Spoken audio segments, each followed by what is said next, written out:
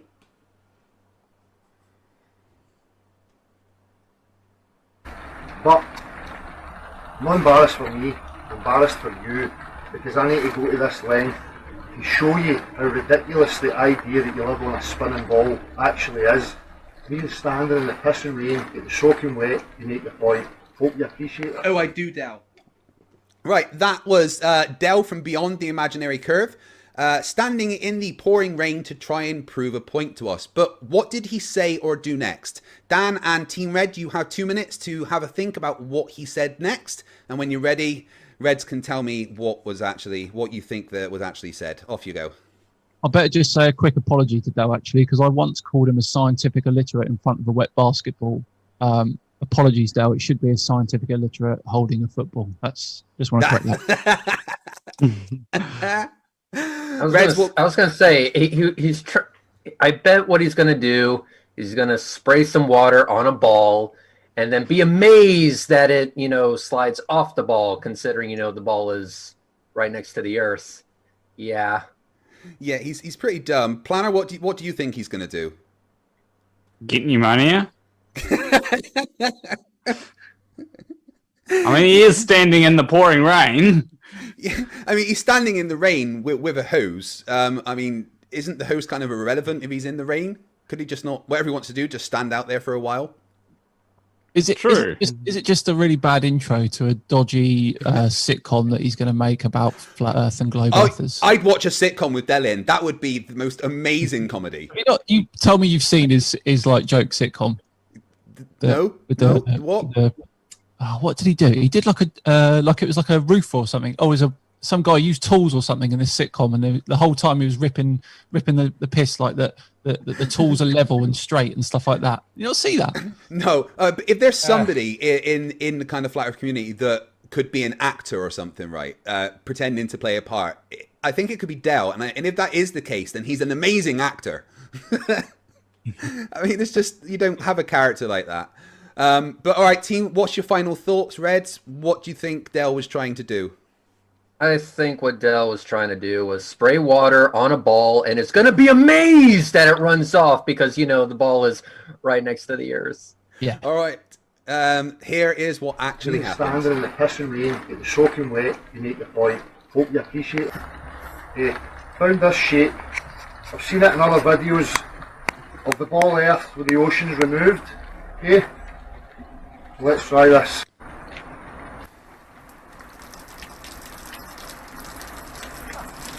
I don't know what's happening, but it doesn't appear to be filling up to the shape He's of the ball. adorable, isn't he? It seems to be running off the bottom here.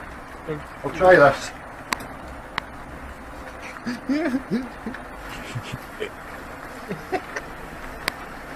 It's got an advanced experiment. Again,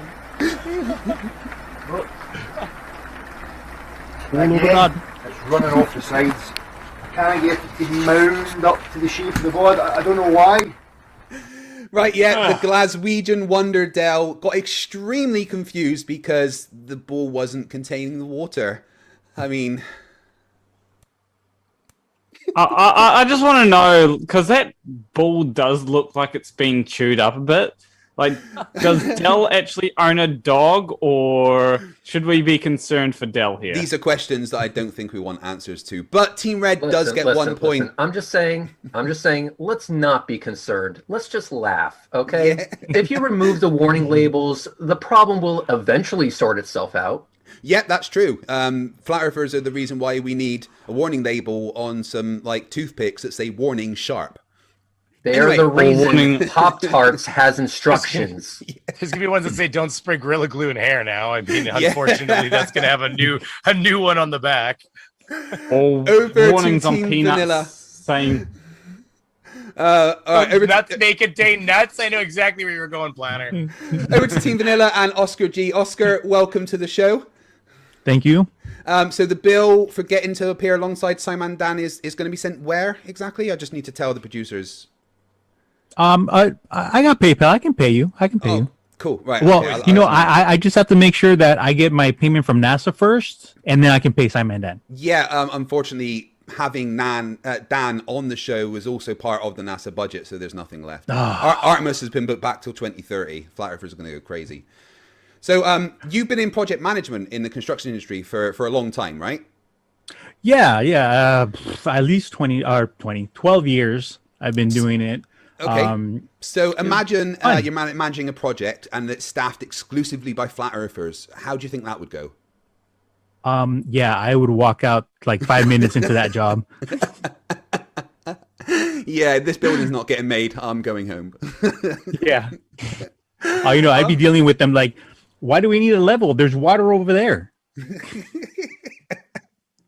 All right, you get to choose what we've got left. We've got 1, 2, or 3.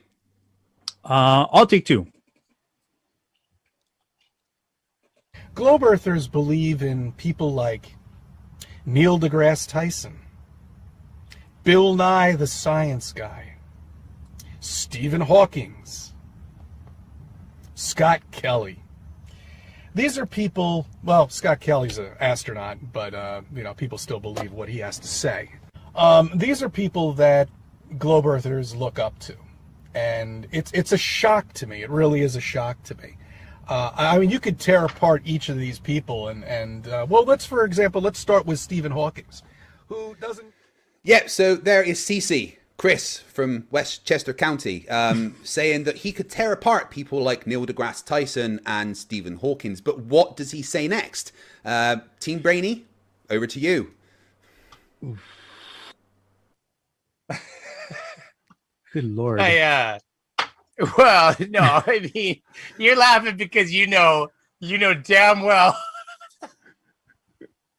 Like, I can't even, listen, there's only one thing that he's going to talk about with Stephen Hawking. I mean, there's no way that he's going to talk about anything different here. By the way, is my feed coming through nice and clean for you? You sound good. No one's saying that you're too loud like normal. Easily, the image is smooth too. But anyways, I would think he might talk about the fact that he's got this wicked set of like wheels on him that he can roll around with, maybe like NASA technology that he boots around with. But I have to unfortunately default to the most obvious answer, which is like there has to be something about robotics with like his voice. Obviously, it's the number. The buddy's laughing because he knew damn well. Radical, what do you think? Somebody else say something. What's CC going to say next? Well, I mostly know him from being wrong. He has his wrong song, where he is wrong and he knows he's wrong, and that's how you become a flat earther. But in this case, I'm just wondering why his hair is still good looking, because everyone has hair problems this day. Oh, he does have amazing hair. He is a spiffy hair guy. But I'm guessing he usually talks about the moon and how it is up there, and why is it up there. I'm not actually sure. But he's talking about Stephen Hawking, so what's he going to say next? Yeah, that he's a fake. I'm guessing that he doesn't exist. So everything is fake in his mind. He's not real at all. Oscar, what do you think? What's CC going to say next? Oh man, with CC, sometimes he surprises me with the bullshit he comes out with. But oh man, I have to go on the line of something, just because of not really his disability, his disease. Like, oh yeah, that he dreamt this stuff up. So that's why it's fake. Okay, Brainy, you're the captain. What's Team Vanilla's answer? It's got to be his voice. It has to be his voice. It has to be something to do with his voice. There's no other thing. The first fake? Thing that when he started talking, the only thing I thought of immediately is like as soon as he said Stephen Hawking, look at Stephen Hawking. It's like it's gonna be something absolutely horrible, probably at the end. So of the something day. to do with Stephen Hawking's voice. Well, here was. I want to say that. I mean, you could tear apart each of these people, and let's start with Stephen Hawking, who doesn't even talk. Okay, and people believe what he has to say, but we don't really know who's behind that microphone. I'm sure people, might have beliefs and and might even know who's behind the microphone. If you're watching my video and you do know who's behind the microphone, it'd be nice if you could let me know. But I suspect it's probably NASA. That's right. The evil NASA are controlling Stephen Hawking's voice. Amazing. Only in the mind of a flat earther. I'm going to give Team Vanilla a point there because that was pretty close talking about his voice. So far, 1-1. Well done. Right. Anyone who's ever saw CC's first few videos when he was in his office, he used to make the video like a Fox Mulder monologue. It was I want everybody to picture the old man being rolled out against his will, trying to sign to people around him. This is not what I want. They roll him out. They lock him in place in front of 1,000 people, and they go, everybody, Mr. Hawking, everybody. And he's sitting there typing, help. We are in a beautiful universe. Isn't it grand? Everything gets translated to that. And can I just say the arrogance on CC here? I mean, it's amazing. Let me know. Let me know. The world revolves around CC with his spiffy hair. Dan, you've done quite a few videos on CC, haven't you? I've done a fair few, yeah. He's always amazing. 3 or 4, I'd say. Yeah. All right, so back over to Team Red and Planner Walk. Ahoy, hoy. Ahoy, I hoy. just need a How's it wheelchair, going? and there's a video in there, by the way. That's all I have to say. You're back again after taking over from Reds last week. Good save. Reds, he did a really good job. You better watch out. He could be after your job there. Oh. I gotta make a few phone calls. I'll be right back. So, Planner Walk. I'm not Fight. after his job. Fight. You got the upside down filter wrong there. He's on the other side of the planet. I'm just saying. Yeah, but that's what I'm being sent. I don't have the NASA budget. Oh, you don't have the install filter. filters. The budget. No. Yeah, of course. Yeah, Sorry. He's supposed to be tilted at a bit of an angle. He's not quite upside down. Eh? So, Planner Walk, what is it like being from Australia? Oh, I'm not from Australia. I'm from New Zealand. Yeah, isn't that the same thing? Yeah, the tilt. Well, kind of. I mean, Australia is actually the West Island of New Zealand. Oh, right. It's just a little village in New Zealand. Is that it? Well, no, it's the West Island of New Zealand. So I've got the North Island, the South Island, Stewart Island, and the West Island. We all know that place does not exist. It's not even on most of the maps, for crying out loud. I've just lost all of my subs from New Zealand. Okay, Planner Walk, you get to choose what we got left. We've got 1 or 3. All right. Last week, I believe Team 2 made us go for number 1, so I'm going to choose number 3.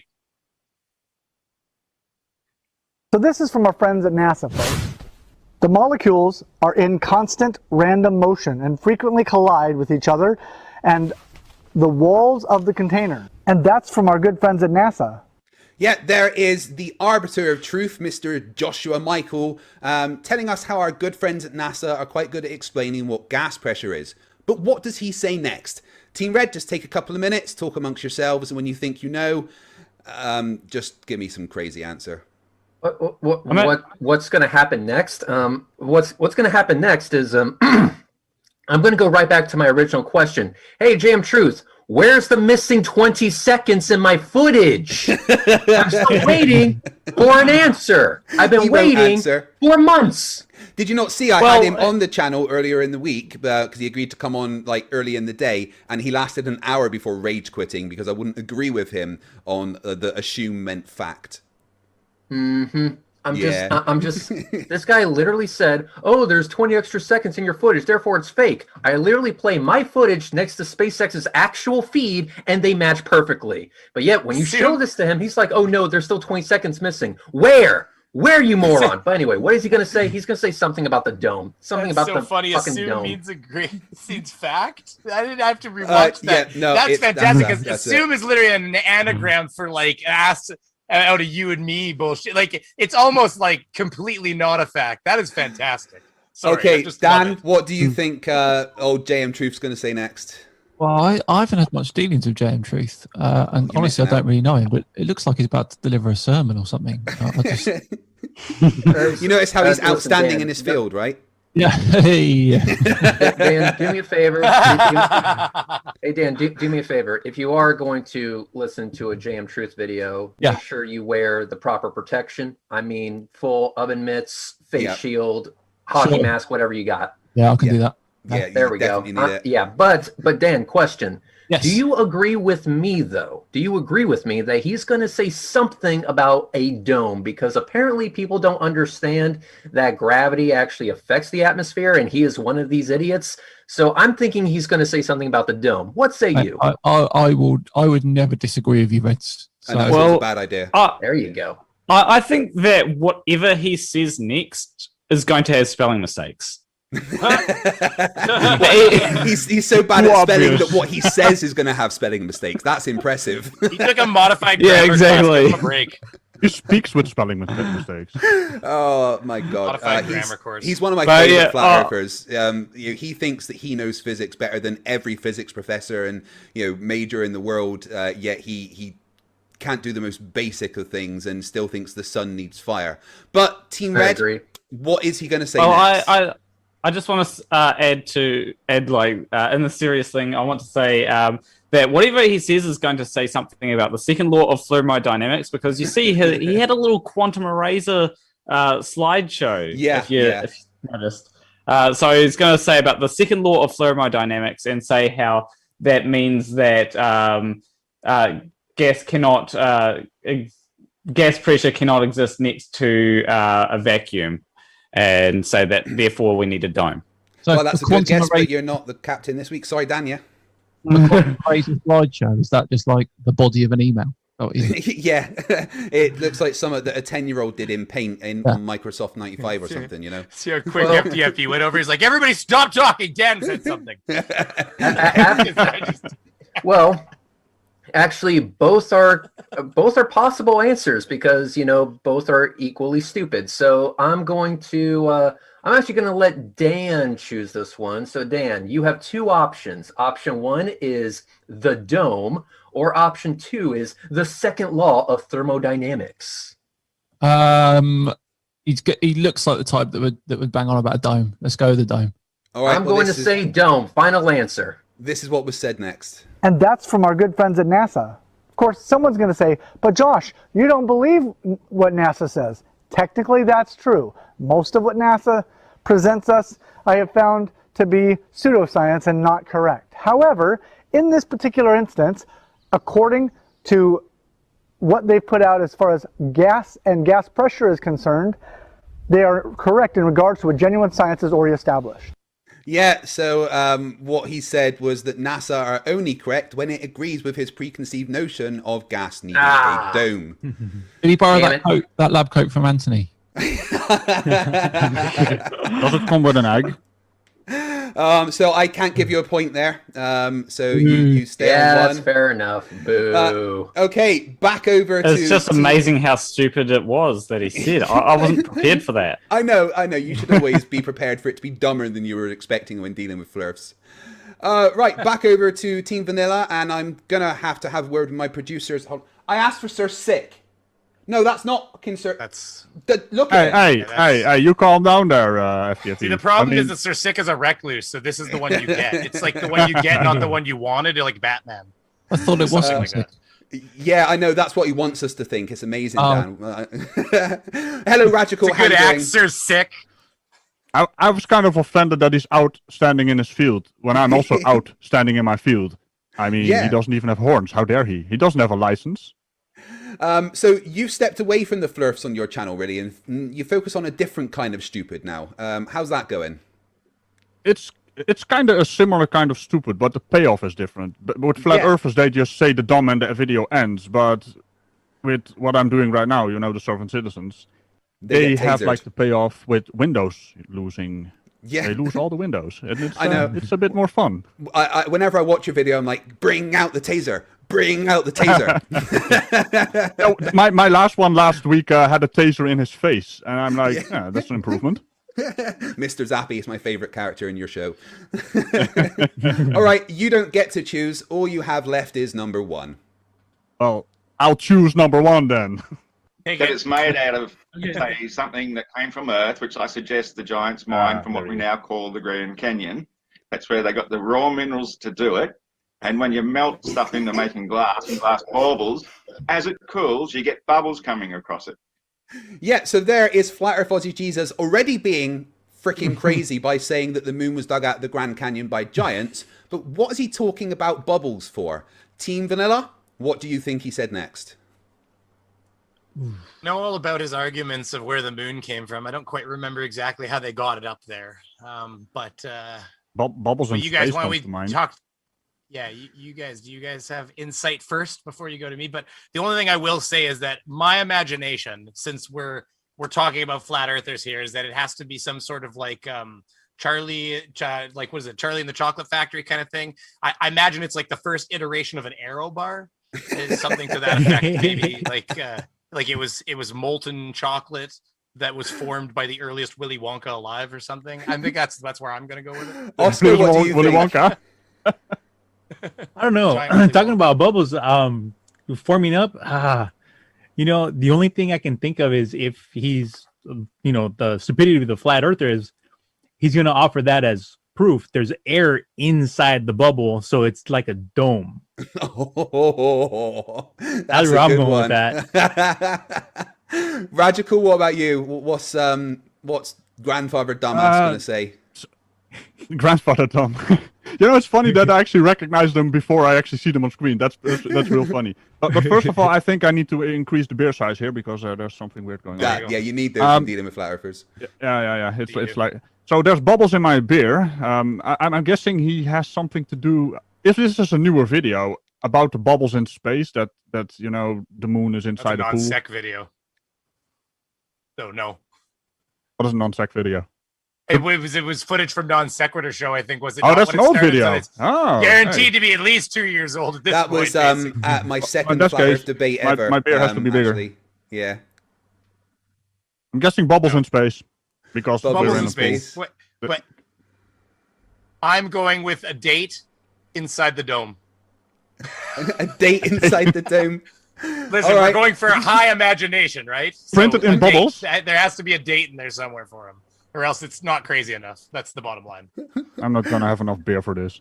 All right, Brainy, what's the final thoughts of Team Vanilla? What did Grandfather Dumbass say next? Do we go serious or do we go joking? It's up to you. All right. Arrow chocolate bar, take one. So you think it's...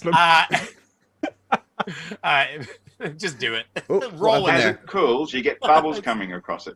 Now, if we had a moon with all these craters on it, most of these craters face the Earth, which means that they were made from asteroids that only just missed the Earth or meteorites and made an impact on the moon and made these perfect circles. But if it was a bubble or something glass as it pops and cools down fast, that is a far better and logical explanation for why the moon has all these craters in perfect round bubbles. No sideways hits, all round ones. All. Well, that's not true. Yeah, well, there we go. I love it. Extra crazy. Extra crazy. He thinks that the reason that the moon has craters is because it was bubbles that were cooling on the magic thing. It's Hey, molten arrow bar bubbles. This is got to be a partial win minimum. So wait, let me get this straight. He actually thinks that the craters are Wait, that's Simon domes? Dan all of a sudden. I know the camera seems to have switched around. Yeah. Hey, do I have all those subs too? God damn! Hold on. Oh Hey, shit! dinosaur captain. Yes, I can go with I'm that. still just shy of 5,000. 5,000. Hint. Cough, everybody. I don't know why that switched over. That's weird. Let me put you where you belong. Give me 1 sec. Simon like 5,000. I made those while I was taking a dump earlier. Wait, is Simon Dan a double agent here? That's right. Yeah, he must what? be. The CGI. This is what happened. The CGI filter failed. I'm and now guessing- you'll know that Brainy Beaver is in fact actually Simon Dan. Dan. Oh, no. So I've been sitting on all those subs and just lying to all of you. I can see the Voice conspiracy. mod is great. I can see Brian, the he conspiracy looks people that taking teleportation from NASA. Yeah. Put him on the other team. Brian, I is got this, my head stuck in the last teleporter I looked through. If you watched that video, so.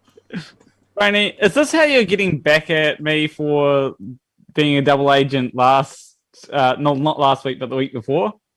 What, taking a better position as a double agent or what? I do. All right. Right. My goodness, Can this error filter down to YouTube as well? This is all I want to know.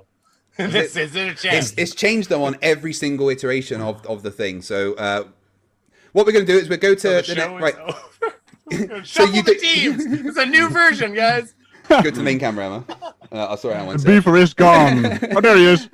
Hey, I'm over here. Right, so at the end of the first round, the scores are 1-1, and we're going to go into the second round. The second round is called Captain versus Captain, where I read out 5 phrases or ask 5 questions. Captain be Captain card. Hold on. Round 2 is called Captain be Captain, where I read out 5 phrases or ask questions, and the captain of each team have to answer me as though they were a Flerf. Now, before we start, each season has 20 episodes, and each... Yeah, Dan's in there again. So I'll get that sorted in a sec. Right, each season's got 20 episodes, and each team captain has 5 tributes that they can use. That means for the cost of 1 tribute, they can choose one of their team members to replace them for the round. Neither of you have used any tributes yet, and that's mainly because I've just introduced them. But would either of you like to use a tribute now and get one of your team members to replace you? Should I? Reds? You know what? I'd like to see Radical do it. Let's see it. That would actually be a blast, to be honest with you. I was going to find a plastic bag because I figured if I was going to do this, I was going to try to suffocate, just drop my oxygen levels below a threshold for a bit. And I think if we held it there for about 5 or 6 minutes, I could probably get myself to a position where this might be a bit of an easier task, because I'm not going to lie, this has gotten harder and harder because there's only so many times I can pretend to be 33 UC. So I would love to see Radical take this one on. Let's see Radical act like a Flerf. Pretending to be a 33 UC, that's impossible. That is too dumb. Hey, Radical, shut the hell up, Radical. Hey, Okay, hey, so I'm trying to talk to FTFE. We're having That's all you gotta Radical do. in there. It's easy. Fair enough. That's All right. easy. Reds, Stop you talking there? over me. Reds, are you there? I think we may have lost Reds. Oh, almost. Oh no! Almost. Oh, there we are. He broke his camera by glancing at it. I know. No, the connection here went to absolute shit because the stupid caused a pilot in the sky to just say it's not worth it anymore and crash. Hey, Reds, I read a newspaper article today about your face and how they're going to use it for torture or for execution instead of lethal I injection. think that is fake news, good article? sir. That is fake news. My face was outlawed by the Geneva Convention. They can't use it. They cannot. This is a great article somebody wrote. It's on also you. it's also copyrighted. Yeah. All right. Reds, would you like to have anyone replace you in the Captain v Captain round?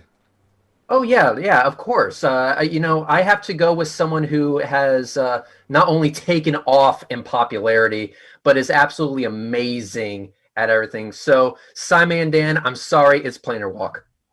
Oh, okay. I knew it. I absolutely knew it. Wait, Planar Walk is here? I thought he was here. Right, Planar Walk. So you get to take the place of Reds today. Let me just get you in here. All right. Hey, it's your problem now. We've been doing it. All right. Okay, NASA, deactivate brain functionality. Bloop, bloop, bloop. Right. So what we're going to do is we will read 5 phrases, and you both have to answer me as though you were a flat earther. So yeah, remove your brains and get ready for round 2. All right, I think the reason the cameras all changed was because Red's lost his connection, but that's all sorted now. Right, here we go. So we're going to go to Team Vanilla first. So Radical, you get the first one. Radical, what would you say if I told you that pilots use the globe to plan their navigation? Well, which globe? I mean, I've seen simulations, and every time I see a simulation, they always use a flat model. So I don't know what you're talking about. There's no globe in a plane. You can't even fit it inside the plane. Planner, what would you say if I told you that pilots use a globe to plan their navigation? Show me a paper chart, put together all these paper charts, and then I'll give you $100,000. And only if you can do that, does that mean that pilots use the globe. But if you can't, then... Oh, it sounds like you've got some first-hand experience there. That's strange. But Team Red get the point there. Right. Okay, so Planar Walk, what would you say if I told you that humans have been to the moon and we're going back? Fake news. Do you really think we went back to the... Do you really think we went to the moon? Why haven't we been back since? I mean, we went back to... You're telling me that we went to the moon in 1969. Nice. But didn't go back since? Radical, what would you do if I told you that humans have been to the moon and we are going back? We're all kids. Well, is the moon even real? I mean, we keep seeing it up in the sky, and every time I see something in front of it, it just looks different. It looks even bigger when I look at it, and I don't think we can actually go there, because if we went there, what would we even do there? It's inside our atmosphere. It looks like it's bigger than it's supposed to be. I'm gonna call CGI here. I mean, that thing is projected from some kind of NASA generator onto the dome. That's what I think. I just got Flerf bingo. Yeah, I went down the list. Radical wins the point there for getting Flerf bingo for Team Vanilla. Right, Radical, what would you do if I told you that? What would you do if I told you that Bill Gates is actually a good person? Of course, Bill Gates is not a good person. He wants to put chips inside us, and he's like the biggest man on the planet. I mean, I don't even know how big he is. Is he like 6 meters tall? I mean, he's the richest man on the planet, allegedly. Where does he get all his money? Does he steal it? Does he just steal it from everyone? Yeah, that's exactly how business works. You're too good at being a flat earther. This is worrying. Planet Walk, Bill Gates is a good person. You can't seriously expect me to believe that Bill Gates is a good person because, he's got a lot of money. People with a lot of money are bad people. Like Elon Musk is a bad person because he has a lot of money. So having money is bad. All right, Team Red get the point there. Arbitrary decision by me because this is my show. Right, so Planet Walk, is there any chance that you could be wrong about the Earth being flat? No. I'm right. I'm an expert in flatology. So... Yeah, okay, fair enough. Radical, is there any chance that you could be wrong about the Earth being flat? Well, if the Earth isn't flat, how come pancakes are flat? I mean, if the Earth is a ball, they should be balls. Pancake balls get the point for Team Vanilla. Right, last one, Plagical. Radical. Plagical. It's like a merging of Planet Walk and Radical. I'd like to see that music. I kind of feel that I need to be upside down, or well, my cow will fall off the planet. But hey, Planical or Radular. Radical. Have you ever read a physics book? Well, why should I read a physics book if they don't even exist? I mean, you guys keep talking about all kinds of numbers, and numbers are not real. That's like what do you call it again? Like maths, and you can't do anything with maths. I think they call it wizardry. Maths is actually. Wizardry. Yeah. No, that's not true. Maths is what proves it's actually flat. I mean, have you seen the equal sign? That's like 2 lines, and everything is in so it must be flat. Planet Walk. Have you ever read a physics book? Yes, I have, and it was indeed filled with wizardry. But yeah, I can now tell you what your future will be because I read a psychic book. Psychic. Team Red get the point there. So damn it, that was good. At the end of that round, Team Red have good to me, camera. Team Red have Psychic 4 book. and Team Vanilla have 3. Right, over to round 3. Round 3 is called What's in the Flues. Round 3 is about Flat Earth news stories. I'm going to show each team 2 news stories about the Flat Earth nonsense with part of the headline blanked out. The teams have to figure out what the blanked out part is. Same as before, the team gets 2 minutes before the captain has to give me an answer. First up is Team Vanilla, and we go to Radical, the Unhallowed Knight. Radical, have you been happy being on Team Vanilla? With apparently Dan as your captain there because the thing hasn't been corrected. I called in a ringer because this shit wasn't working, so I figured I gotta win this. So. See, this is kind of the problem I'm having with being on this team. I constantly keep getting interrupted by Simon and Dan. I mean, well, Simon Dan's allowed to interrupt whoever he wants, isn't he? To be fair. Well, he is. I find it really interesting because he keeps talking without moving his lips. So I have no idea what's going on here. Is this CGI Dan or Simon Dan, or is it brainy CGI? I don't get it. This is I'm not sure. Too advanced for me. Okay, so you get first choice. Would you like 1, 2, 3, or 4? Let's go with 1. Good start.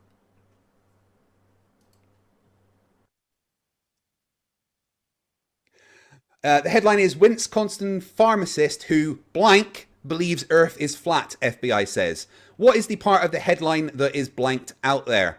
Team Vanilla, you have 2 minutes. Have a chat and tell me what you think. Oh.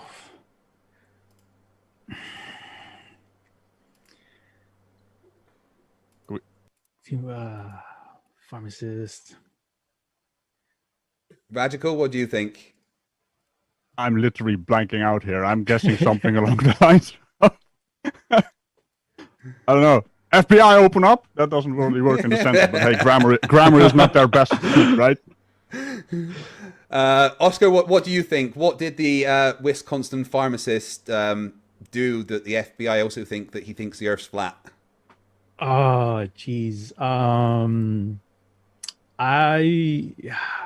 Given the state of a lot of things that have been going on here, to be a flat earther and be stupid, or just to be in a weird state of mind, I would say that the pharmacist who filled a whole bunch of opioid orders illegally Because apparently that stuff's been going on. Wait, Flat Out Hero became a pharmacist? Oh God, I hope not. There would be hundreds of deaths. I prefer Flat Out to be the pharmacist then, because he's a much better scientism man. Okay, Brainy, I think you've muted yourself.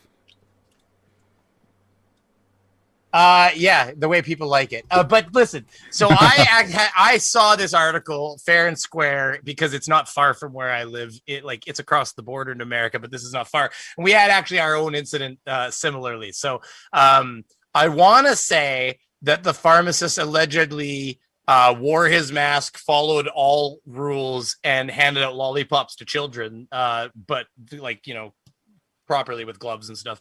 But the reality is that that pharmacist was destroying COVIDs because at least I'm sure of it because I saw this one. I read this article ahead of time. It's happened twice in America now, and I believe that they're being charged with a huge, they're charging them with tampering with medicine and stuff like that, a bunch of charges. But yeah, Okay, I'm is going that with your final answer because then? I know this article. Okay, Yeah, because I read this one ahead of time. Yeah. Here's what the article said. Cheating. I'm cheating like that. Wisconsin pharmacist who destroyed more than 500 vaccine doses believes Earth is flat, FBI says. Yes, that's right. In this news story, they talked about how a pharmacist from Wisconsin who actually believes the Earth is flat left out some COVID vaccines from the fridge overnight to make sure they would spoil, believing that if he injected his patients with the vaccines, Bill Gates would get to track their location because he's batshit crazy. Yeah, well done, Team Vanilla. You definitely get a point there. Right. Over to Team Red and Planar Walk. Planar Walk. So originally on your channel, you covered gaming and stuff, right? Yes, that is right. Why in the living fuck did you switch to arguing with the dumbest people our society has ever manifested? Well, you see, I met one of them in person, and I was like, when I first met them, I thought that they were just joking, but then I found out that they were serious, and I thought, I've already argued with one. Why not argue with another, and then another, and then another? Do you regret that decision? I think there's a description for that. It's called intellectual masochism. Yeah, you must hate yourself or something. We're all guilty of that, I think. I thought, they can't all be as bad as this one person. Whoops! Turns out that I was right. They were worse. All right, you get to choose. What have we got left? We've got 2, 3, or 4. Oh, let's go with 2.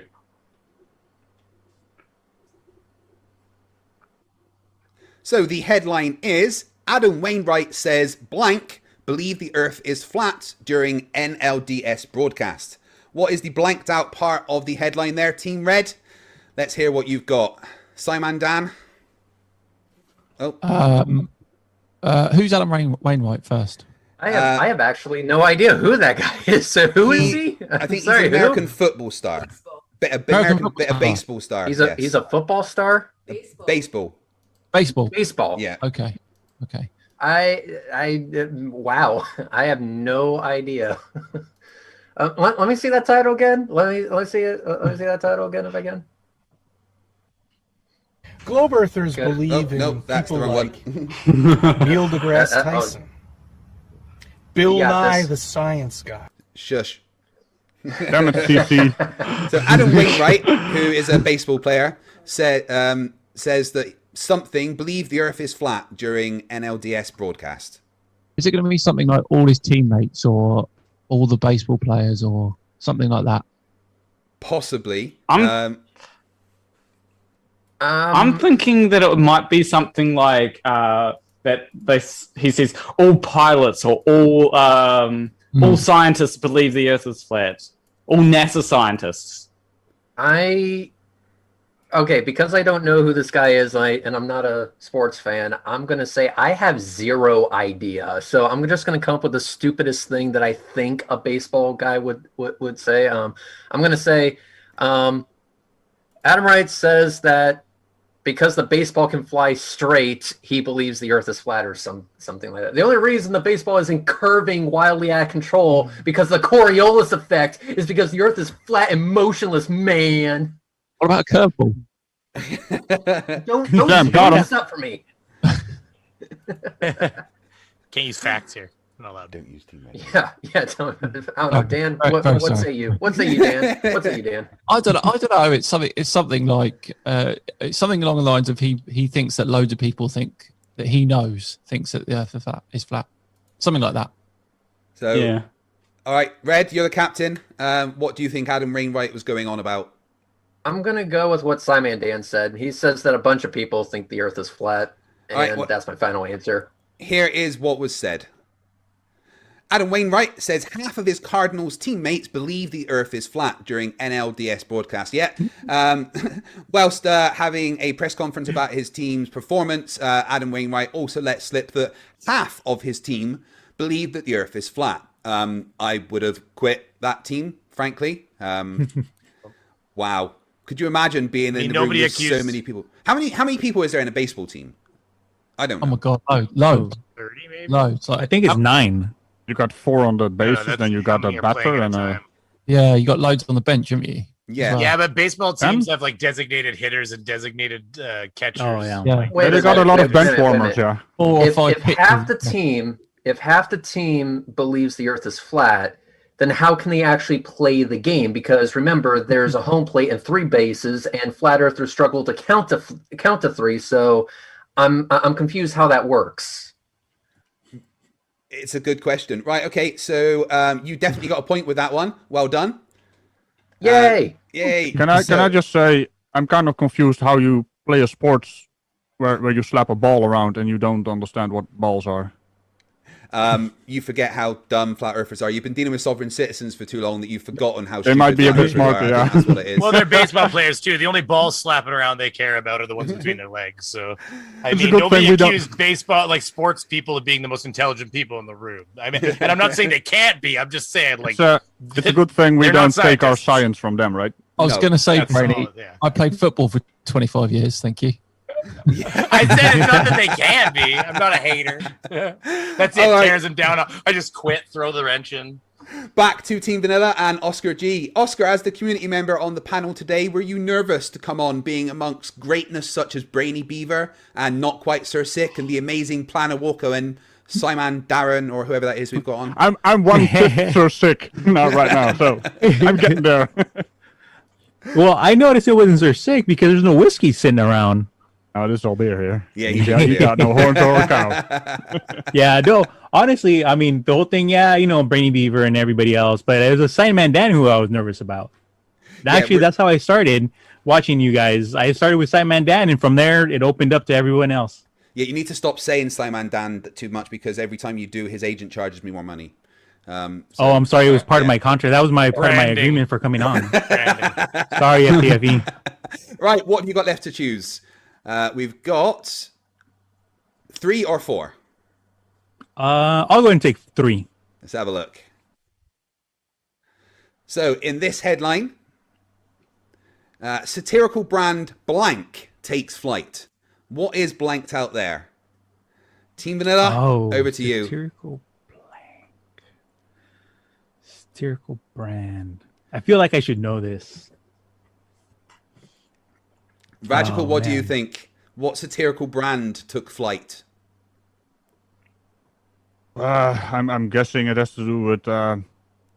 Is it that dude who flew his rocket into the sky? Was that? Did he have good a old, brand? good old Mad Mike proving gravity in his final moment. Satirical brand Mad Mike takes flight. I don't know. It has to do something with flat Earth, but you know, and he's like the most prominent flying man in the flat Earth community. I don't think Mad Mike was actually a flat earther. I think he was just a dude that wanted to see if he could make a homemade rocket and use He the was a stupidity stuntman, of right? flat earthers to, fund that.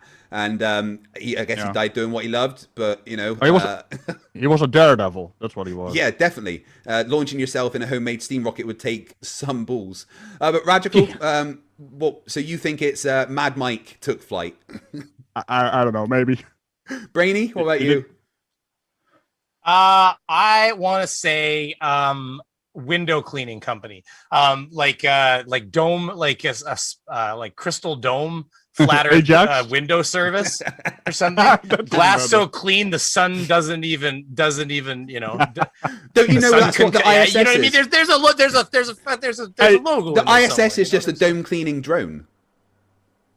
Just like the thing on the fish bowls, you know, where you clean the fish bowl with the little magnet. That's the ISS. No, you're supposed to You get got those it. little sucker fish, and you get a whole bunch of them, and they just bomb around cleaning it up.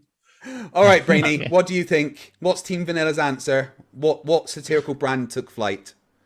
I have to go with flat takes flight. Aw, this doesn't work anymore. I mean, unless there was an accident. Maybe it's fit, you man. know what? I want to go with flat Earth construction fall harnesses. Flat Earth construction fall harnesses. Hear what was actually said in the headline. So catapults or satirical brand Flat Earth Airlines takes flight. That's right. In this news article, they were talking about a brand called Flat Earth Airlines that were going to charter flights to the ice wall and show you what were in the lands beyond. But of course, it was just people taking the mick out of the stupidity of flat earthers. However, a bunch of flat earthers took this news article and said, look, see, even the mainstream pilot people are taking us seriously. Yeah, pilot people. You know what? Buoyancy air. That's it. 100%. Or you can do uppity air. Uppity air. That's a much better name, Beaver. That's actually that's what they should And then have I'll called make it. Downity, and I'm going to make Downity Mining Co. Uppity Airlines and Downity Mining Co. Well, There we go. here's the Got thing. this. There is a serious flat Earth university. It's called FTFE. Mm-hmm. Oh, thank you. Flat Earth Community University. That's It right. is true. Okay, I you don't don't get a even think point, the Team Nathan Vanilla. have graduated from there. Team Vanilla, you do not get a point there. And finally, we go back over to the royalty in the room. Dan, we were going to talk to you a little bit more, but your agent said you charge by the word. So whatever you're going to say now, can you keep it under 5 words, please? We've already blown our budget for the season. Oh, it's gonna get expensive. I can absolutely do that for you. No problem whatsoever. That was more than 5 words. I don't know where I'm All going right, to the get this budget money. is gone. Yeah, okay, end of the show, guys. Bye. Right, yeah. So this will be the last Oh, episode oh, of Stupidity is Not Right. All the budget for the entire season has just been used. Dan, thank you for coming on. I think that you are aware that what you have done has inspired a whole bunch of people to also do their own creating and debunking. So thank you for getting lucky and hitting the algorithm with that gate video. That was amazing. It's nice to hear. Nice to hear, honestly. Yeah, I think Team Skeptic's still annoyed that he was about the same as you until you got that that gate video. Oh, 10%er. Oh, yeah, that's right, 10%. What's the other name that you call Team Skeptic? Something about FIFA something or other? No, he's my 10%er now. 10% team.